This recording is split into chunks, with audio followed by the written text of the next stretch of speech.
বরাক দর্পণ studio. নমস্কার, news Barak দর্পণ studio থেকে সবাইকে আবারও স্বাগত জানাচ্ছি। আজকের গুরুত্বপূর্ণ খবরের সংক্ষিপ্ত হেডলাইন।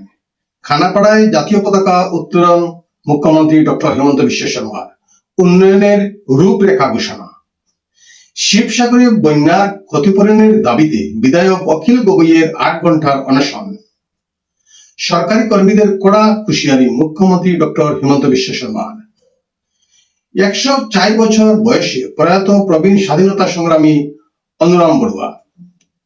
কনকলতা বড়ুয়ার মূর্তির বেহাল দশা খুব স্থানীয়দের। রাজঘাটে প্রধানমন্ত্রী মোদীর শ্রদ্ধার্ঘ্য। লালকেল্লা থেকে মোদীর শক্তির সপ্তধারা ঘোষণা। তরুণদের উপর ভরসা মোদীর, বছরে 1 কোটি যুবক যুবতীকে এআই প্রশিক্ষণের ঘোষণা। ইন্দোনেশিয়ায় 7.7 মাত্রার ভূমিকম্প, সুনামি সতর্কতা। প্যালেস্টাইনের খ্রিস্টান জনপদ তাইবেতে ইসরায়েলি অভিযান।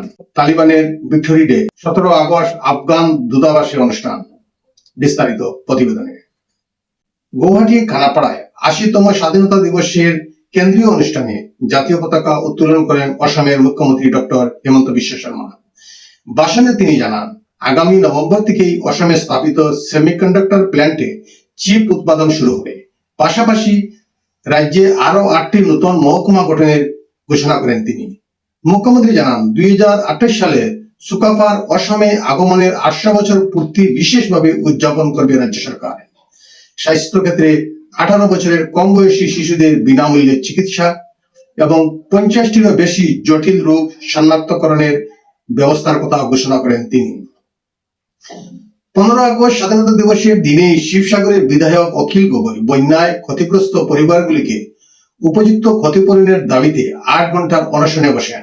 গগৈয়ের দাবি, শিবসাগর জেলার প্রতিটি বন্যা কবলিত পরিবারকে 10 লক্ষ টাকা ক্ষতিপূরণ দিতে হবে। পাশাপাশি সবচেয়ে বেশি ক্ষতিগ্রস্ত শিবসাগর ও নাজিরা এলাকার জন্য 1000 কোটি টাকার বিশেষ প্যাকেজ দেওয়ার দাবিও জানান তিনি। বিধায়কের অভিযোগ, অসম ও নাগাল্যান্ডে ব্যাপক কয়লা ও পাথর খননের ফলেই এই ভয়াবহ বন্যার সৃষ্টি হয়েছে। এত বড় বিপর্যয়ের পরও কেন্দ্রীয় সরকারের কাছ থেকে পর্যাপ্ত সাড়া পাওয়া যায়নি বলেও অভিযোগ করেন অখিল গগৈ। গৌহাটির খানাপাড়ায় রাজ্য স্তরের স্বাধীনতা দিবসের অনুষ্ঠানে জাতীয় পতাকা উত্তোলন করে সরকারি কর্মীদের কড়া বার্তা দিলেন অসমের মুখ্যমন্ত্রী ডক্টর হেমন্ত বিশ্ব শর্মা। দীর্ঘদিন ধরে সরকারি দপ্তরে পড়ে থাকা ফাইল দ্রুত নিষ্পত্তির জন্য মিশন সদ্ভাবনা ও প্রজেক্ট সদ্ভাবনা চালুর ঘোষণা করেন তিনি। মুখ্যমন্ত্রী জানান, আগামী 2 অক্টোবর গান্ধী জয়ন্তী থেকে মিশন মোডে সমস্ত পেন্ডিং ফাইল নিষ্পত্তি করা হবে। জনগণের কাছে সময়মতো সম্পন্ন না করা বা ফাইল আটকে থাকার ক্ষেত্রে আধিকারিক কর্মীদের বিরুদ্ধে ব্যবস্থা নেওয়ার হুঁশিয়ারি দেন তিনি। ডিজিটাল প্রশাসন, স্বচ্ছতা ও নাগরিক কেন্দ্রিক পরিষেবার উপর জোর দিয়ে মুখ্যমন্ত্রী বলেন, সরকারি কর্মীদের জনগণের প্রতি সম্পূর্ণভাবে দায়বদ্ধ থাকতে হবে। 80তম স্বাধীনতা দিবসের সকালেই গহপুরে নেমে এলো সুখের ছায়া। 104 বছর বয়সে প্রয়াত হলেন প্রবীণ স্বাধীনতা সংগ্রামী অনুরাম বড়ুয়া। 1942 সালের ভারত ছাড়াও আন্দোলনে সক্রিয়ভাবে অংশ নিয়েছিলেন তিনি। কনকলতা বড়ুয়া ও মুকুন্দ কাকতির সঙ্গে গহপুর থানার দিকে এগিয়ে যাওয়া দলের অন্যতম সদস্য ছিলেন অনুরাম বড়ুয়া। স্বাধীনতা দিবসের দিনেই অসমের গহপুরের বরাঙ্গাবাড়িতে বীরাঙ্গনা কনকলতা বড়ুয়ার মূর্তির বেহাল দশা প্রকাশ্যে এসে মূর্তির চারপাশে আগাছা ও ঘাসে ভরে থাকার অভিযোগ উঠেছে। বিষয়টি সামাজিক মাধ্যমে ভাইরাল হওয়ার পর তড়িঘড়ি পরিষ্কারের ব্যবস্থা করে প্রশাসন। ঘটনায় তীব্র ক্ষোভ প্রকাশ করেছেন স্থানীয় বাসিন্দারা। 80তম স্বাধীনতা দিবস উপলক্ষে নয়াদিল্লির রাজঘাটে মহাত্মা গান্ধীকে পুষ্পার্ঘ্য নিবেদন করে শ্রদ্ধা জানান প্রধানমন্ত্রী নরেন্দ্র মোদী। দেশবাসীকে স্বাধীনতা দিবসের শুভেচ্ছা জানানোর পাশাপাশি স্বাধীনতা সংগ্রামীদের আত্মত্যাগ ও আদর্শের প্রতি শ্রদ্ধা জানান তিনি।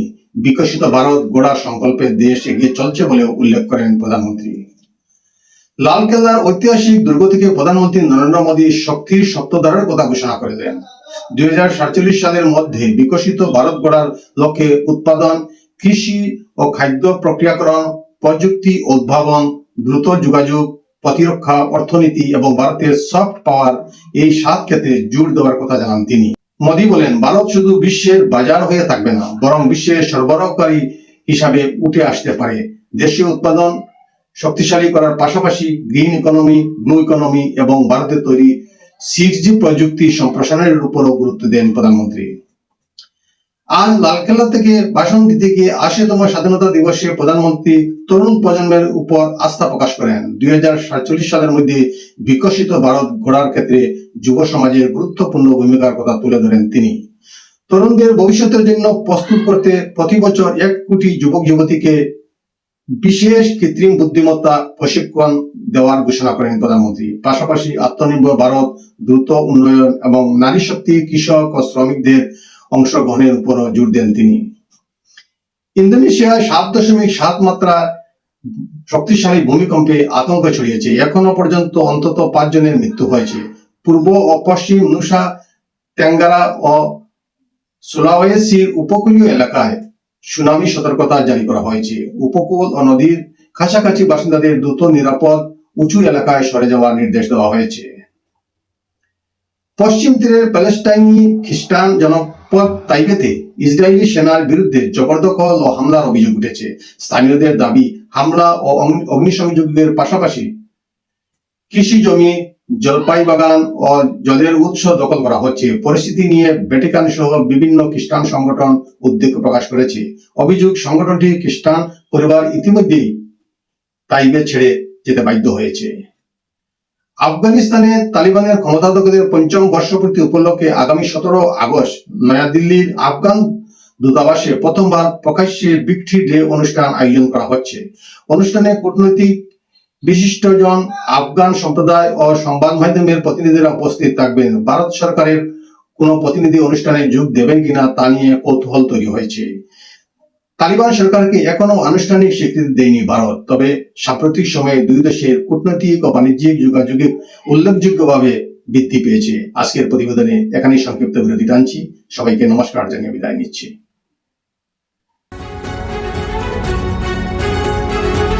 নিউজ বরাক দর্পণ স্টুডিও।